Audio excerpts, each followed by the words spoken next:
Coucou les filles, j'espère que vous allez bien, je suis trop contente de vous retrouver aujourd'hui. Comme vous le savez, j'ai perdu 15 kilos et aujourd'hui j'ai décidé de vous partager comment j'ai réussi à les perdre en simplement supprimant ces 8 aliments. Alors, aliment numéro 1, on va parler des céréales. Alors quand je dis céréales, évidemment je parle pas des céréales qui poussent comme ça dans les champs, mais je parle bien évidemment des céréales qu'on retrouve par milliers en supermarché et qui sont soi-disant riches en fer, en magnésium, qui vont nous faire tenir tout au long de la journée et nous faire un max d'énergie. Donc c'est bien évidemment les céréales du petit-déj qu'on nous vend en supermarché, qui sont dans un sac plastique qui est lui-même emballé dans un carton et avec voilà des dessins ou des choses qui nous font croire que ces céréales sont bonnes pour notre santé. Et elles sont évidemment pas pleines de bons nutriments comme on essaye de nous le vendre. Alors il y en a peut-être un peu, il y a sûrement un petit peu de fer, un petit peu de magnésium et tout ça, mais c'est pas non plus ce qu'il y a de mieux pour bien démarrer la journée. Parce que ce qu'il faut pas oublier, c'est que la nourriture, avant d'être un plaisir gustatif, ça reste quand même un carburant pour notre corps. Alors pour vous partager un petit peu mon expérience personnelle, moi à l'époque, quand je mangeais encore ce genre de céréales,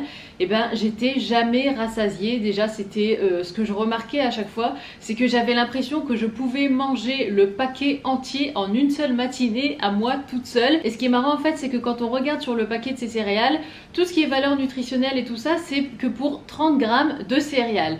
Et je sais pas vous, mais moi franchement 30 grammes de céréales, ça m'a jamais calé, ça n'a jamais été suffisant. Et de surcroît, c'est qu'à partir de 10 heures, je commençais à avoir faim, certes parce que déjà j'étais pas hyper calée, mais en plus j'avais ce fameux coup de barre de 10 heures où on a l'impression qu'il faut qu'on remange quelque chose de sucré pour nous rebooster, nous redonner un petit peu d'énergie.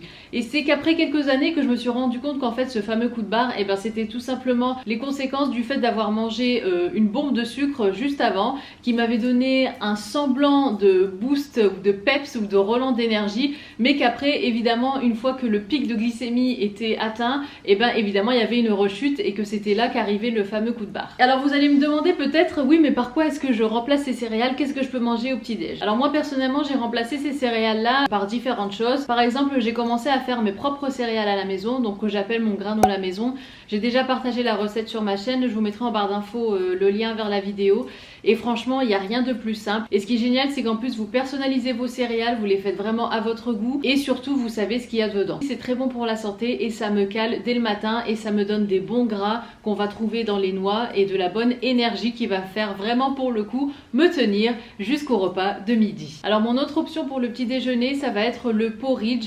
Donc c'est tout simplement du lait chaud dans lequel on va ajouter des flocons d'avoine. Moi personnellement je prends du millet, je vais rajouter par dessus des brisures de framboise surgelées que j'achète chez Picard, je remue le tout dans la casserole et une fois que ça commence à faire des petites bulles, je le sors du feu. J'y ajoute aussi des graines de chia, un petit peu de graines de lin moulu et franchement c'est délicieux. Si vous voulez le sucrer un peu, vous pouvez rajouter du sirop d'érable, du miel, mais encore une fois sans sucre ajouté et c'est tout à fait délicieux et surtout très bon pour la santé. Ensuite, l'aliment numéro 2 que j'ai banni de mon alimentation, c'est le chocolat.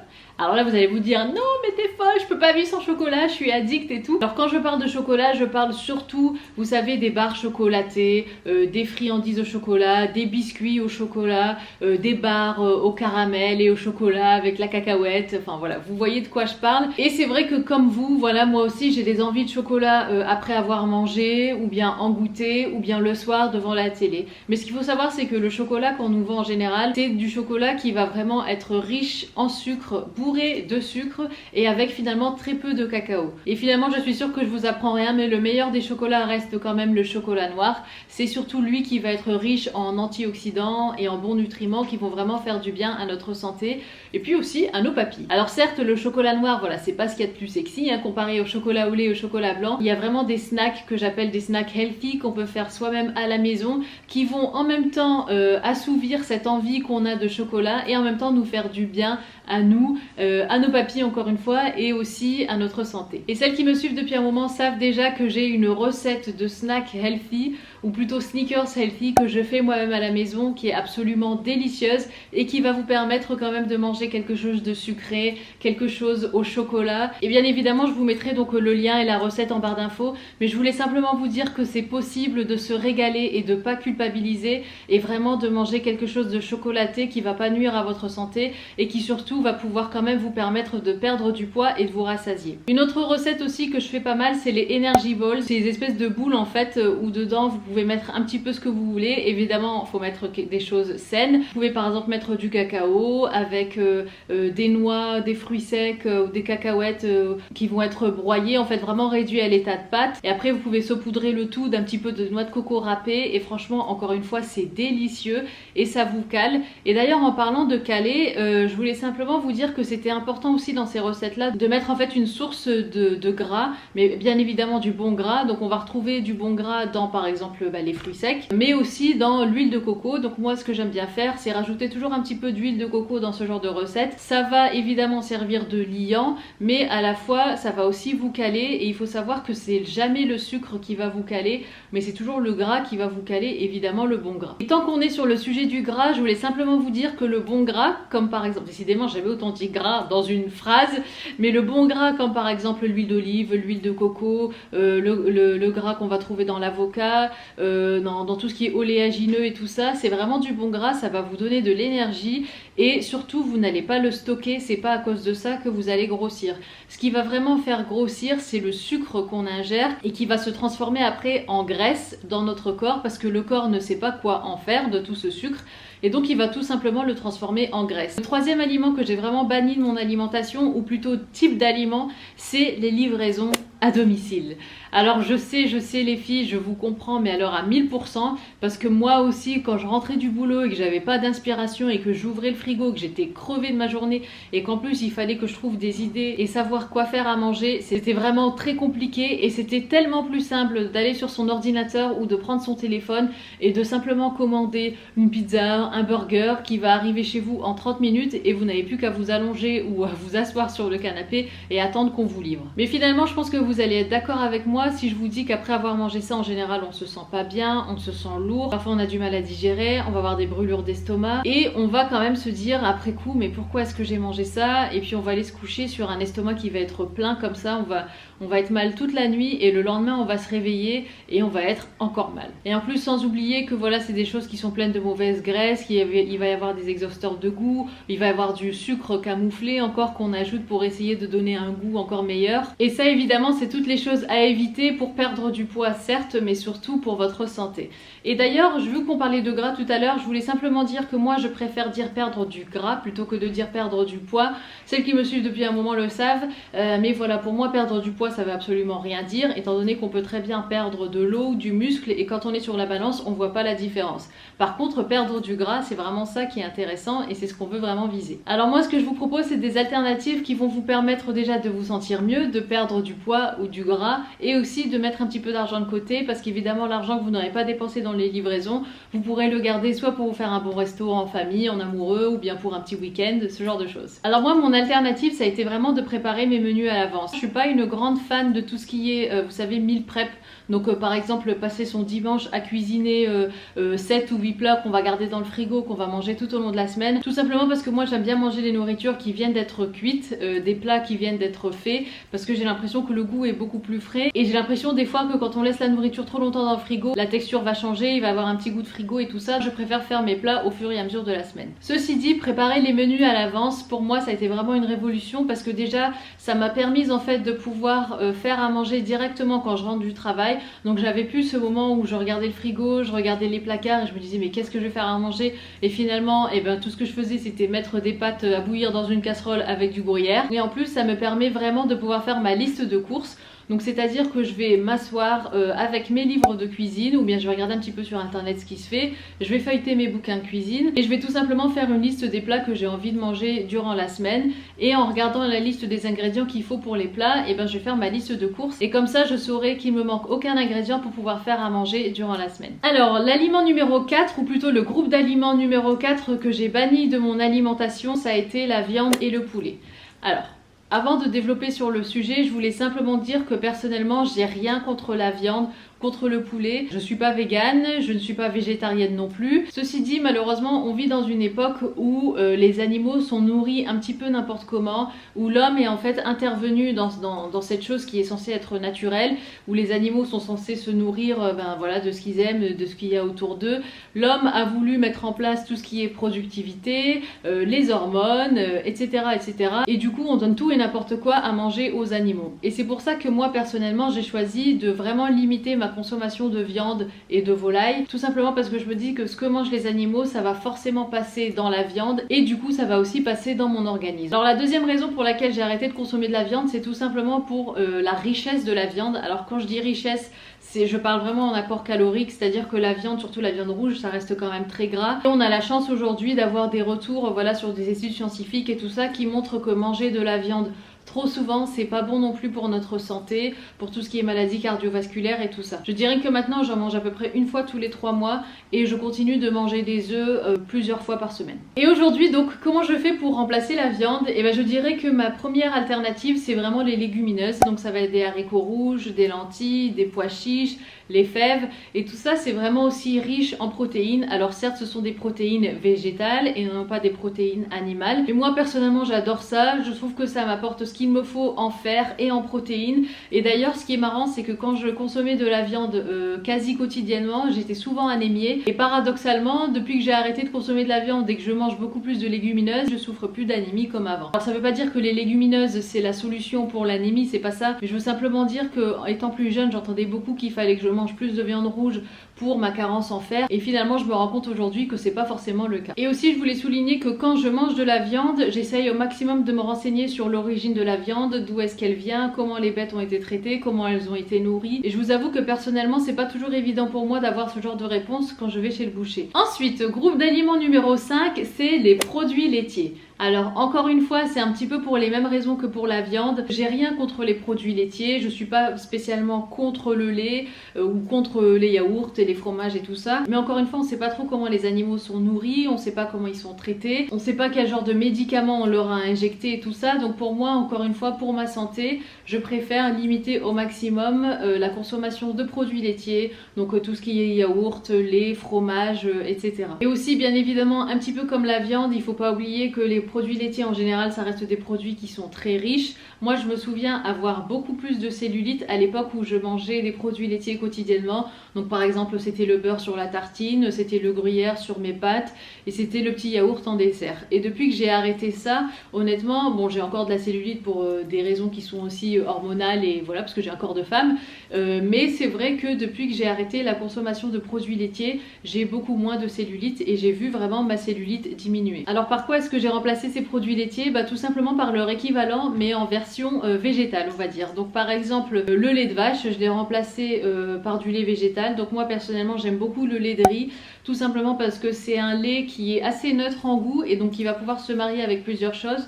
Par exemple, je peux facilement mettre du lait de riz dans mon café ou bien dans mon thé quand je prends du thé à l'anglaise, dans mes céréales aussi le matin. Voilà, c'est pas un lait qui va avoir un goût prononcé, contrairement par exemple au lait de coco que j'aime beaucoup, mais qui pour le coup a quand même un goût de noix de coco assez prononcé et donc ça se marie pas forcément bien avec le thé ou le café ou même les céréales si on n'a pas envie d'avoir un goût de noix de coco dans la bouche le matin. Ensuite, pour ce qui est des yaourts, vous le savez si vous me suivez depuis un moment, mais j'aime beaucoup les yaourts au lait de coco. Là pour le coup j'aime bien. Il y a différentes sortes que j'aime beaucoup. Il y a ceux de chez Grand Frais que j'aime bien, ceux de la marque Andros. D'ailleurs vous avez été nombreux sur Instagram à me les conseiller et à me dire que c'était hyper bon. Et il y a aussi la marque Alpro. Alors ceux de la marque Alpro, je les prends pas souvent, tout simplement parce qu'il y a quand même du soja dedans et moi j'évite au maximum le soja. L'autre alternative, c'est quand même de faire son yaourt soi-même. Alors moi j'avais essayé de faire du yaourt à la noix de coco, j'avais réussi, honnêtement c'est pas compliqué en soi, mais c'est juste que je trouve que ça prend beaucoup de temps, sachant qu'il faut que les yaourts cuisent pendant à peu près 12 heures et ensuite il faut les laisser au réfrigérateur pendant plusieurs heures aussi. Du coup pour moi c'est beaucoup plus simple de tout simplement les acheter. Je fais bien attention à la composition, je regarde qu'il n'y ait pas de soja et je regarde qu'il n'y ait pas de choses ajoutées qui soient mauvaises pour la santé et c'est tout. Alors la sixième catégorie d'aliments que j'ai banni de mon alimentation, c'est les boissons gazeuses sucrées. Alors finalement on en revient toujours au même, hein, le sucre qui est à éviter. Alors ce qui est marrant, c'est que quand j'y pense, il y a quelques années en arrière, j'avais toujours une bouteille de boissons gazeuses dans mon frigo, donc que je gardais souvent pour les week-ends. Mais je me rendais compte à chaque fois que voilà, je me sentais pas bien après en avoir bu. En plus c'était bourré de sucre, donc encore une fois, on a un boost d'énergie comme ça et puis après on a le revers de la médaille, j'ai envie de dire, sans parler évidemment des colorants et toute autre chose chimique qui sont dans ces boissons. Alors certes il y a les versions light, les versions zéro, mais encore une fois l'aspartame c'est pas ce qu'il y a de mieux pour la santé non plus. J'ai décidé tout simplement de plus en acheter, donc vous pouvez venir à la maison quand vous voulez, vous ne verrez jamais de bouteille de soda dans mon frigo, jamais. Alors l'alternative c'est tout simplement l'eau. Alors moi personnellement je suis pas une fan de tout ce qui est, vous savez, eau gazeuse, tout ça. Isaac lui aime beaucoup, donc il en boit de temps en temps. Il y a aussi l'eau infusée qu'on peut faire soi-même à la maison, donc vous pouvez très bien prendre une carafe d'eau ou bien une gourde et y mettre à l'intérieur des fruits, du concombre, des choses voilà qui vont un petit peu aromatiser votre eau, mais de façon tout à fait naturelle et délicieuse. Alors ensuite pour l'aliment numéro 7, on va passer aux pâtes blanches. Alors ce qui est marrant, c'est qu'avant je pensais personnellement que les pâtes étaient quelque chose de sain. Je pensais que manger des pâtes c'était important et qu'il fallait en manger tout simplement parce que ça nous donnait beaucoup d'énergie, et on me disait souvent aussi que les athlètes et les cyclistes mangeaient toujours un plat de pâtes avant de faire leur course ou leur compétition. Donc souvent après le sport ou même avant, je me faisais un bon plat de pâtes avec un petit peu de gruyère et je me sentais bien, j'étais contente de manger mon assiette de pâtes. Sauf que après coup, je me rendais compte que souvent j'avais du mal à les digérer, je me sentais pas très bien. Et en fait, avec le temps, je me suis rendu compte que les pâtes blanches, c'était vraiment ce que j'appelle moi des calories vides. C'est-à-dire que ça vous donne de l'énergie, mais c'est de l'énergie vide. Il n'y a aucun nutriment, il n'y a aucun bénéfice nutritionnel, il n'y a rien qui va vraiment venir nourrir vos cellules, votre corps et vous donner l'énergie dont vous avez besoin. Et aussi j'évite de consommer du blé tout simplement parce que, un peu comme la viande, le blé a été beaucoup modifié par l'homme. On a essayé de le faire pousser plus rapidement, plus haut, encore une fois pour tout ce qui est productivité et vraiment arriver à vendre un maximum de paquets de pâtes ou d'autres produits avec du blé dedans. Donc moi personnellement je trouve que le blé a été trop modifié par l'homme et donc j'en consomme le moins possible. Alors au niveau des alternatives, je vous dirais que la première qui me vient à l'esprit, ça va être des pâtes bio complètes, c'est ce qu'on achète à la maison. Alors voilà, je vous mens pas, c'est vrai que les pâtes ça reste quand même assez pratique quand on est fatigué, qu'on rentre du travail, surtout que Ayan, mon fils, aime bien en manger, Isaac aime bien en manger aussi, donc on a toujours quand même un ou deux paquets de pâtes dans le placard, mais c'est vrai que notre alimentation ne va pas tourner autour des pâtes. Une autre alternative aussi, c'est tout ce qui est, vous savez, pâtes aux légumineuses. Donc il y a pas mal de pâtes maintenant qui existent, par exemple aux lentilles, des pâtes aux pois chiches, et il y a aussi tout ce qui est par exemple le quinoa, le riz complet, enfin voilà, il y a aussi d'autres alternatives qui sont meilleures pour la santé, ou même une bonne patate douce, franchement ça peut facilement remplacer des pâtes. Juste une petite chose aussi, je sais que voilà, il existe des pâtes sans gluten, mais encore une fois moi c'est quelque chose que j'évite. Tout ce qui est normalement fait avec du blé et auquel on a retiré le gluten, j'essaye au maximum de consommer des produits qui sont naturellement sans gluten. Et enfin pour terminer, le 8e aliment que j'ai vraiment banni de mon alimentation, c'est le pain blanc. Alors c'est un petit peu comme les pâtes, voilà, c'est pour les mêmes raisons, mais c'est vrai que le pain blanc, je me souviens quand j'en mangeais déjà ne serait-ce que le matin au petit-déj, ma bonne petite baguette, je ressortais de table avec un ventre qui était archi gonflé, j'avais des problèmes de digestion après, et donc j'ai décidé de plus en consommer. Alors l'alternative au pain blanc, ça va être tout ce qui est pain complet, le pain multicéréales. J'aime bien aussi de temps en temps prendre des galettes de riz, ou bien je décide de pas du tout en manger. Donc voilà, je vais peut-être éviter de faire des plats en sauce. Si je fais une salade, je vais pas manger une tartine de pain à côté. Alors voilà les filles, donc ça c'était vraiment la liste des 8 choses que j'ai supprimées de mon alimentation, et c'est vraiment en supprimant ces 8 aliments que j'ai vu mon corps changer, que j'ai vu que je perdais du gras, et pour moi vraiment ça a été une victoire. Quand on veut perdre du poids, il faut pas juste regarder les calories. Honnêtement moi je trouve que les calories ça veut rien dire, parce que par exemple si vous mangez une barre chocolatée qui va avoir 500 calories, et si vous mangez 500 calories de, je sais pas moi, d'un plat qui est riche en fibres et en légumes et tout ça, même si c'est le même nombre de calories, ça ne va pas du tout avoir le même impact sur votre corps. C'est pour ça que moi j'ai fait le choix stratégique de pas du tout compter mes calories. J'ai tout simplement fait attention à choisir des bons aliments, et le poids est quand même parti de lui-même. Autre chose aussi les filles que je voulais mentionner, c'est que j'ai banni ces aliments de mon alimentation, mais ça veut pas dire que j'en mange plus jamais de la vie. C'est juste que voilà, j'en mange encore de temps en temps, mais ça va vraiment être exceptionnel, et en général quand je les mange après je me souviens pourquoi j'ai arrêté de les manger, et vous allez peut-être trouver ça bizarre, mais j'imagine en fait mon estomac et mon tube digestif en train de souffrir à essayer de digérer ce genre de choses, et en général si j'ai remangé ça une fois, fois, je vais plus en manger pendant un certain temps. Autre petit conseil les filles, évidemment allez-y progressivement si c'est quelque chose de nouveau pour vous et si c'est des aliments que vous mangez au quotidien. Franchement, ne vous prenez pas la tête, ne vous mettez pas la pression, enlevez-les de façon progressive, quitte à vous concentrer juste sur un aliment à supprimer à la fois. Le premier mois, vous supprimez les pâtes blanches, le deuxième mois, vous supprimez le pain blanc, etc., etc. Il faut surtout pas vous mettre la pression parce que c'est comme ça que vous allez abandonner et que vous allez vous décourager. Et au-delà de ça, je pense que même avant de commencer à supprimer ces aliments, je vous conseille même de commencer par ajouter des bonnes choses à votre alimentation de maintenant.